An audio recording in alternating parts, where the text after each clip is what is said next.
એટલે 2003ની સાલમાં એક મને જૂની વાત યાદ આવે એટલે કહી દઉં કે મારા દાદા બરોબર આમ પસાર થવું હતું ને હું વળી સુરત હીરાગઢ હતો ને હીરાગઢ હવારમાં આવ્યા છું અમે બસમાં ઉતર્યા હતા ને 8 વાગ્યા બાપુજી આમ પગ અડાડીને કહે ઓય હા દાબો કાઢ નાખીએ અમે વાળીએ જાય એટલે આપણને તેમ હોય ને કે એક દી તો પોરો દે હે નહીં, ખેડૂત દીકરાને પોરો ન હોય અને જે ખેડૂત દીકરાને બહુ પોરો હોય ને એ હાવ પોરો ને પોરો જ રહે જોઈજો અહીંયા કઈ થાય નહીં.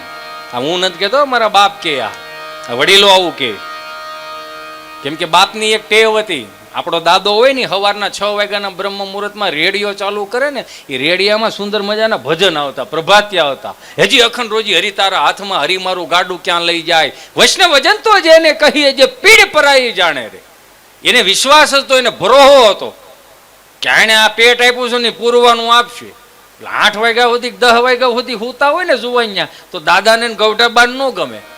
તરત એમ વવારું ને કે આને જગાડો, આ 10 વાગ્યા સુધી હુતો છે તો આ શું હારા દી ભળવે, આ હારા દી નો દેખાડે. એટલે આપણે એમ કહીએ ને કે શું છે તો કે વાડીએ જા, પણ ઉનાળો છે એમાં કઈ છે તો નહીં કે વાડીએ જા, ચારે શેઠે આટો મારી લે અને વૈશમાં ક્યાંય મોટો પાણો તને દેખાય ને જે હાથીમાં ભટકાય એવો હોય એ પાણો લઈને શેઠે મૂકી દેજો તોય તને ઈશ્વર રોજી આપશે કે આ વાડીએ આટો મારવા આવ્યો હતો. આ ભરોહો છે.